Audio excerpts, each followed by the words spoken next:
Welcome everyone. 12th standard subject accountancy unit 2 adula continuation da nama paakrom adula part 2 topic format of receipts and payments account. In our previous video we had discussed about unit 2 part 1 அது பார்த்தோம் போன வீடியோல. இப்போ நம்ம பார்க்க போறது part 2 சரியா. Unit 2ல part 2 வந்து நம்ம பார்க்க போறோம். சோ அதுல நம்ம கொடுத்திருக்கக்கூடிய ஃபார்மேட் தான் நம்ம பார்க்க போறோம். So format of receipts and payments account, receipts and payment account of என்ன மாதிரியான யாரோட பேரு and year ending என்ன year endingல நம்ம என்ன பண்றோம்ங்கிறது ஒரு ஃபார்மேட் கொடுத்திருக்காங்க. சோ receiptsலாம் எது பேமெண்ட்ஸ்லாம் எது அப்படிங்கறத நீங்க என்ன பண்ணனும், இந்த ஃபார்மேட்டை நீங்க அப்படியே படிச்சு மைண்ட்ல வச்சிட்டு என்ன பண்ணனும், கொடுத்துக்கக்கூடிய அந்த டிரான்சாக்ஷன் வச்சு எதெல்லாம் ரிசிப்ட்ஸ் பேலன்சஸ் எதெல்லாம் பேமெண்ட்ஸ் பேலன்சஸ்னு சொல்லிட்டு நீங்க என்ன பண்ணனும், அதை அசஸ் பண்ணி கரெக்டா அப்ளை பண்ணனும். அதுதான் நம்ம செய்ய வேண்டிய வேலை. ஸோ ரொம்ப சிம்பிளான ஒரு சம் தான். ஸோ நீங்கள் இந்த ஃபார்மேட்டை மட்டும் ஈஸியாக எந்தெந்த சைடு எதெல்லாம் வரணுங்கிறத நீங்கள் கரெக்டாக நீங்கள் அசஸ் பண்ணிட்டீங்கன்னா நீங்கள் வந்து கரெக்டாக சூப்பராக செஞ்சிடலாம் அந்த சம்மை. ஓகேவா? ஸோ ரெசிப்ட் சைடில் balance b by d. So brought down balance opening balance வந்து என்ன பண்ணோம், ரெசிப்ட் சைடில் வந்துடும். அதே மாதிரி எதெல்லாம் பாருங்கள், எதோட ஓப்பனிங்ஸ் வரும், cash in hand, cash at bank. இது ரெண்டுமே ஓப்பனிங் பேலன்ஸஸை நம்ம கன்சிடர் பண்ணுவோம். ஸோ ரிசிப்ட் சைடில் கேஷ் இன் ஹேண்டும் கேஷ் அட் பேங்க்கும் ஈஸியாக வந்துடும். ஸோ அதோடைய பேலன்சஸ். அதே மாதிரி அடுத்து பார்த்தீங்கன்னா revenue receipts. So revenue receipts அப்படிங்கிறது நம்ம அதை என்னன்னு சொல்லி நம்ம அதை கால் பண்ணுவோம் அப்படின்னு சொல்லி பார்த்தீங்கன்னா, ரெவன்யூ ரிசிப்ட்ஸ்னால் வருவாயின வரவுகள் அப்படின்னு சொல்லுவோம். ஸோ வருவாயின வரவுகள்லாம் நம்ம எதெல்லாம் கன்சிடர் பண்ணுறோம்னா, சப்ஸ்கிரிப்ஷன், அதாவது சந்தா. சப்ஸ்கிரிப்ஷன் மீன் என்ன சொல்லுவோம், சந்தா அப்படின்னு சொல்லுவோம். அதே மாதிரி என்ட்ரன்ஸ் ஃபீஸ், நுழைவு கட்டணம், இது எல்லாமே. அதே மாதிரி ஜென்ரல் டொனேஷன்ஸ், பொது நன்கொடைகள் அப்படின்னு சொல்லுவோம். கிராண்ட் இன் ஈட், கிராண்ட் இன் ஈட் அப்படின்னு சொன்னால் என்ன சொல்லுவோம், மானிய உதவி, அரசிடமிருந்து கிடைக்கக்கூடிய ஏதாவது மானியங்களை தான் நம்ம என்ன சொல்லுவோம், கிராண்ட் இன் எய்ட்னு சொல்லுவோம். அடுத்து to sale of old newspapers, என்ன சொல்கிறோம், பழைய செய்தித்தாள்களை வந்து விற்றது அப்படிங்கிறது, விற்றது மூலியமாக கிடைக்கக்கூடிய அந்த வருவாய் சரியா. ஸோ அடுத்து பார்த்திங்கன்னா இன்ட்ரெஸ்ட் ஆன் இன்வெஸ்ட்மெண்ட். ஸோ நம்ம முதலீடுகள்லேருந்து கிடைக்கக்கூடிய வட்டி, ஸோ இதுதான் சொல்லுவோம் இன்ட்ரெஸ்ட் ஆன் இன்வெஸ்ட்மெண்ட். அடுத்து பார்த்திங்கன்னா டு டிவிடெண்ட், ஸோ பங்கு ஆதாயம், இதெல்லாமே நம்ம பெறக்கூடிய விஷயங்கள் தானே, அப்போது ரிசிப்ட்ஸ் தானே வரணும். அதே மாதிரி லாக்கர் ரெண்ட் ரிசீவ்டு. இப்போ நம்ம லாக்கர் வச்சுருக்கோன்னா நமக்கு யாரோ அந்த லாக்கரில் ஏதோ சம் ப்ராப்பர்ட்டிஸ் வச்சுருக்காங்க, அதுக்காக மாதத்துலேயோ இயர்லேயோ நமக்கு என்ன பண்ணுறாங்க, ஏதோ ஒரு சம் ரெண்ட்டுக்கு வந்து நமக்கு ரிசீவ் பண்ணுறோம், கொடுக்குறாங்க. ஸோ அப்போ அது என்னது, ரெசிப்ட்ஸில் வரும், லாக்கர் ரெண்ட் ரிசீவ்டு. அதே மாதிரி வெறும் ரெண்ட் ரிசீவ்டு, வாடகை பெறப்பட்டது. ஸோ அதுவும் இந்த சைடு தான் வரும், ரிசிப்ட்ஸில் தான் வரும். அதே மாதிரி சன்ட்ரே ரிசிப்ட்ஸ். ஸோ சன்ட்ரே ரிசிப்ட்ஸ் என்னது, பல்வகை வரவுகள் அப்படின்னு சொல்லுவோம். சன்ட்ரே ரிசிப்ட்ஸ்னால் இதுவும் இந்த சைடில் வரும், ரிசிப்ட்ஸில் தான் வரும். ஸோ இதில் வந்து கட் ஆகியிருக்கு. ரிமைனிங் ஃபார்மேட் வந்து அடுத்த ஒரு ஸ்லைடில் இருக்குது, நான் அதையும் காட்டுறேன். ஸோ இதில் அதே மாதிரி பேமெண்ட்ஸில் இருந்ததெல்லாம் வருது பாருங்கள், balance b by d. So என்ன பண்ணுறோம், இது க்ளோசிங். அதே மாதிரி பேங்க் ஓவர் டிராஃப்ட், அதான் என்ன பண்ணுவோம், நம்ம கொண்டுட்டு வருவோம். ஸோ இந்த சைடு டெபிட் சைட்னால் என்ன பண்ணுவோம், அதை நம்ம ரிசிப்ட் சைடில் வந்து ஓப்பனிங் ஆகும். பேமெண்ட் சைடில் அந்த இன்னொரு அமௌண்ட் பேங்க் ஓவர் டிராஃப்டையும், அதாவது cash in hand cash at பேங்க்கை வந்து ரெசிப்ட்ஸ்லையும், பேங்க் ஓவர் டிராஃப்டை பேமெண்ட் சைட்லையும் நம்ம கொண்டுட்டு வரணுங்கிறத முதல்ல தியரட்டிக்கலாக பார்த்தோம் இல்லையா. ஸோ அடுத்ததாக பார்க்க போகிறது ரெவென்யூ பேமெண்ட்ஸ். ரெவென்யூ பேமெண்ட்ஸ்னால் என்ன சொல்லுவோம், வருவாயின செலுத்தல்கள்.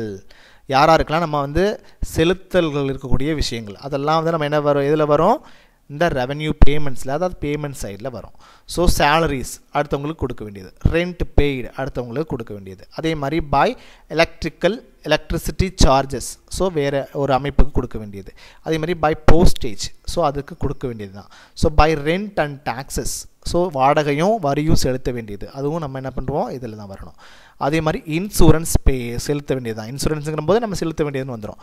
அதே மாதிரி advertisement விளம்பரங்கள் செய்யும்போது நம்ம என்ன பண்ணுவோம் பேமெண்ட் பண்ணுவோம் இல்லையா. ஸோ டெலிஃபோன் சார்ஜஸ் ஸோ டெலிஃபோனுக்கான சார்ஜ் நமக்கு எவ்வளோ வந்திருக்கோ அந்த மந்த்துக்கு அதை நம்ம செலுத்தி ஆகணும், அப்போது பேமெண்ட்ஸ். அதே மாதிரி என்டர்டைன்மெண்ட் எக்ஸ்பென்சஸ், நம்ம ஏதாவது பொழுதுபோக்குக்காக செய்யக்கூடிய அந்த செலவுகள், அதுவும் நம்ம என்ன பண்ணணும், பேமெண்ட்ஸில் தான் வரும். அதே மாதிரி ஆடிட் ஃபீஸ்னால் என்னது, தணிக்கை கட்டணம் சொல்லுவோம். ஸோ தணிக்கை கட்டணம்ங்கிறது அதுவும் பேமெண்ட் சைடில் தான் வரணும். அதே மாதிரி ரிப்பயர்ஸ்னால் என்ன சொல்லுவோம், பழுது பார்ப்பு செலவு. ஸோ இதுவும் பேமெண்ட்ஸில் தான். ஸோ பழுது பார்ப்பு ஏதாவது கோளாறு ஆகிடுச்சு, ரிப்பேர் ஆகிடுச்சுன்னா அதை சரி செய்கிறதுக்கு ஆகக்கூடிய செலவுகளையும் நம்ம என்ன பண்ணுவோம், பேமெண்ட் சைடில் தான் கொண்டுட்டு வரணும். அடுத்து பார்த்தீங்கன்னா அடுத்த ஸ்லைட் பாருங்கள், கேபிட்டல் ரிசிப்ட்ஸ். ஸோ கேபிட்டல் ரிசிப்ட்ஸ்னால் என்ன சார் அப்படின்னு சொல்லி பார்த்தீங்கன்னா, முதலின வரவுகள் அப்படின்னு சொல்லுவோம். ரிசிப்ட் சைடில் தான் நம்ம வரவுகள்லாம் வரணும். ஸோ கேபிட்டல் ரிசிப்ட்ஸ் முதலின வரவுகள். அதே மாதிரி லைஃப் மெம்பர்ஷிப் ஃபீஸ்ன்னு சொல்லுவோம். ஸோ லைஃப் மெம்பர்ஷிப் ஃபீஸ்னால் ஆயுள் உறுப்பினர் கட்டணம். ஸோ அந்த கட்டணம் வந்து நம்ம பெறுறோம், ரிசிப்ட்ஸ், புரியுதா. அதே மாதிரி to donation for specific purpose, என்ன பண்ணுறோம், ஒரு குறிப்பிட்ட நோக்கத்திற்காக பெற்ற நன்கொடை. ஸோ அதான் நான் சொல்கிறோம், நம்ம கேபிட்டல் ரிசிப்ட்ஸாக கன்சிடர் பண்ணுறோம். அதே மாதிரி லீகசிஸ், அதாவது உயில் கொடைன்னு சொல்லுவாங்க. லீகசிஸ்னா என்னது, உயில் கொடை. ஸோ இதுவும் என்னது, நமக்கு பெற வேண்டியது தான். ஸோ ரிசிப்ட்ஸில். அதே மாதிரி என்டோமெண்ட் ஃபண்ட் மீன்ஸ் என்ன சொல்லுவோம், இந்த அறக்கட்டளை நிதி அப்படின்னு சொல்லுவோம்.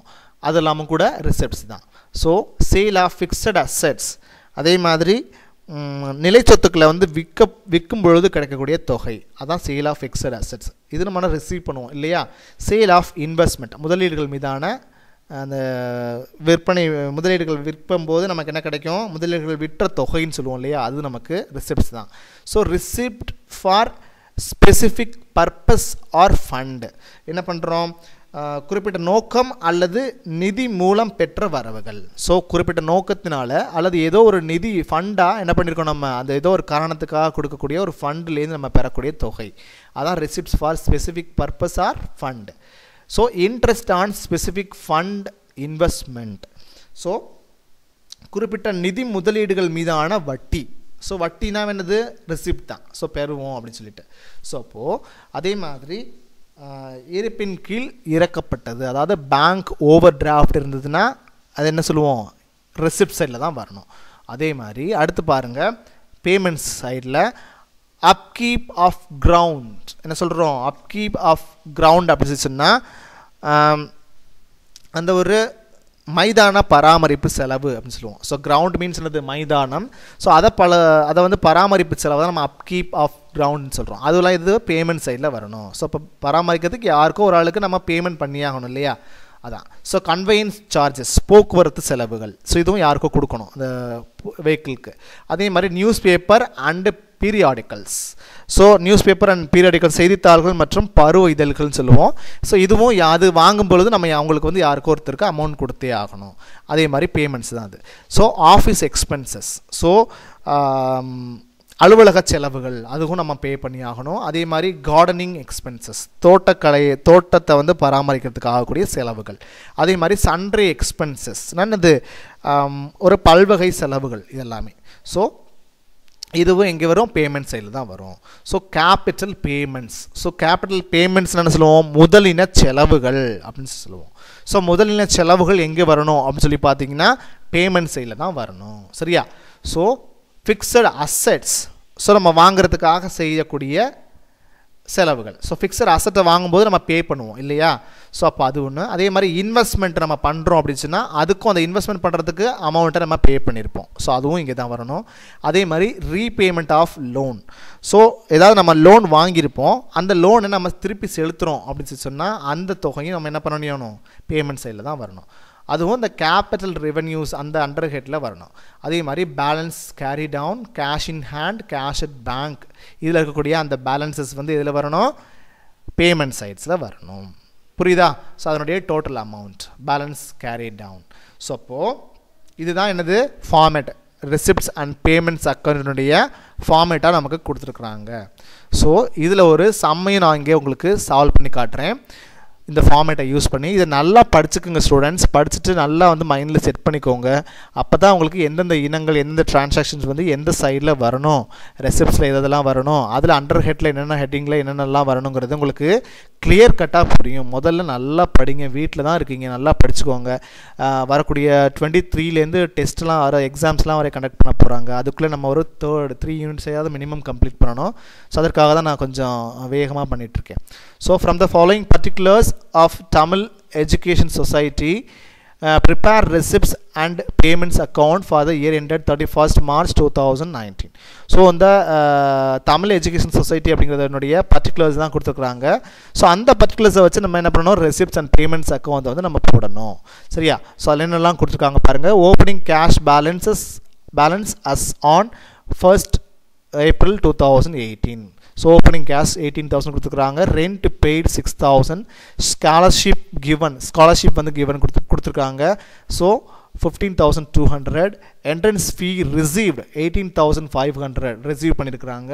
அண்ட் பில்டிங் பர்ச்சேஸ்ட், ஸோ இது வந்து முதலின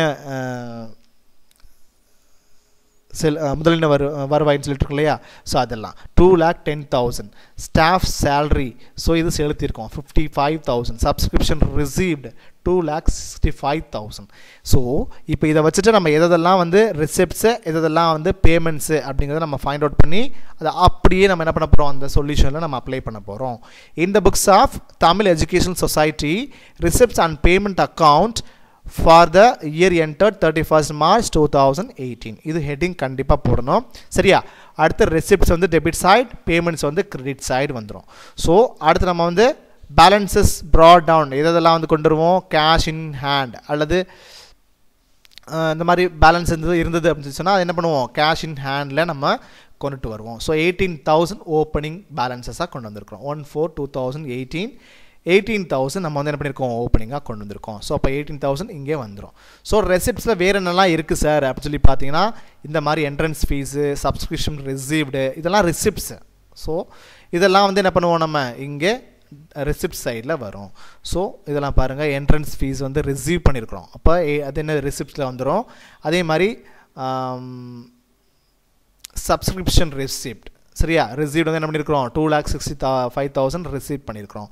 இது ரெண்டு எங்கே வரும், நமக்கு ரெசிப்ட் சைடில் வந்துடும். புரியுதா? அடுத்து நம்ம இருக்கக்கூடிய இனங்கள்லாம் பேமெண்ட் சைடில் தான் இருக்குது. So rent paid 6,000, scholarship given எவ்வளோ கொடுத்துருக்காங்கன்னா 15,200, பில்டிங்ஸ் பர்ச்சேஸ் பண்ணும்போது நம்ம அமௌண்ட் பே பண்ணியிருப்போம், அப்போ பேமெண்ட் சைடு. அப்போ 2,10,000. அதே மாதிரி ஸ்டாஃப் சேலரியும் நம்ம பே பண்ணக்கூடிய விஷயம் தானே அடுத்தவங்களுக்கு. அதே மாதிரி 55,000. அதே மாதிரி balances of cash in hand. So cash in ஹேண்டில் எவ்வளோ வந்து பேலன்சஸ் க்ளோசிங்கில் இருக்குது, ஸோ அதை தான் கொடுத்துருக்குறாங்க. ஸோ இது தான் நம்ம ஃபைண்ட் அவுட் பண்ண போகிறோம். ஸோ இந்த சைடில் வந்து நம்ம ஹையர் அமௌண்ட்டாக இருக்குது அப்படின்னு சொல்லி பார்த்தீங்கன்னா, இந்த சைடில் ஹையர் அமௌண்ட்டாக இருக்குது 6,000, 15,000, 2,10,000, 55,000. இது வந்து கம்மியாக தான் இருக்குது, 2 lakh சம்திங் தான் வருது. ஸோ இப்போது 2,65,000, 18,500, 18,000. ஸோ இதுதான் 3 lakh and 1,500 வருது. ஸோ இப்போ டெபிட் சைடு தான் கூட இருக்குது, அமௌண்ட் ஹையர் அமௌண்ட்டாக இருக்குது. அப்போது டெபிட் சைடு ஹையர் அமௌண்ட்டாக இருக்கும்போது நம்ம கிரெடிட் சைடு தான் நமக்கு என்ன இருக்கும், அதனுடைய பேலன்சிங் ஃபிகர் வரும். ஸோ கிரெடிட் சைடு, அதாவது பேமெண்ட் சைடில் நம்ம வந்து பேலன்சிங் ஃபிகர் வந்து நம்ம ஃபைண்ட் அவுட் பண்ணோம்னா அதை நம்ம என்னன்னு சொல்லி போடுவோம், cash in hand R cash at bank, cash in at bank எப்படின்னு சொல்லி தான் நம்ம கன்சிடர் பண்ணுவோம் சொல்லியிருக்கிறோம். சரியா? ஸோ அப்போது கேஷ் இன் ஹேண்ட் நமக்கு வந்து இப்போ 3,01,000 இந்த டெபிட் சைடில் நமக்கு ரிசிப்ட்ஸில் பேலன்சஸ் கிடச்சிருக்கு அதிகப்படியான அமௌண்ட்டாக. ஸோ அது அப்படியே வந்து கிரெடிட் சைடில் பேமெண்ட் சைடில் நம்ம அப்படியே போஸ்ட் பண்ணுறோம். ஸோ இங்கே இருக்கக்கூடிய இந்த தொகை எல்லாத்தையும் நம்ம என்ன பண்ணுறோம், அப்படியே நம்ம ஆட் பண்ணி இந்த 3,01,500 நம்ம என்ன பண்ணுறோம், லெஸ் பண்ணுறோம். ஸோ லெஸ் பண்ணும்போது நமக்கு என்ன கிடைக்கும், 15,300 நமக்கு கேஷ் இன் ஹேண்டாக பேலன்சிங் அமௌண்ட் கிடைக்குது, பேலன்சிங் ஃபிகர் கிடைக்குது. ஸோ இதுதான் என்ன பண்ணுறோம், நம்மனா இந்த ரிசிப்ட்ஸ் அண்ட் பேமெண்ட்ஸ் அக்கௌண்ட்டில் நம்ம கண்டுபிடிக்கக்கூடிய அமௌண்ட்டாக இருக்குது. ஸோ இவ்வளோ ஸ்டூடெண்ட்ஸ், இப்படி தான் நம்ம அந்த ஃபார்மேட்டை வச்சு நம்ம இந்த சம்மை வந்து செய்கிறோம். ஸோ இதில் ஏதாவது டவுட்ஸ் இருந்துச்சுன்னா கண்டிப்பாக ப்ளீஸ் கால் பண்ணுங்கள், அது டவுட்ஸை கிளியர் பண்ணிக்கோங்க. ஸோ அடுத்த சம்ஸோடு நம்ம அடுத்த வீடியோவில் நான் பார்க்குறேன். until then bye students.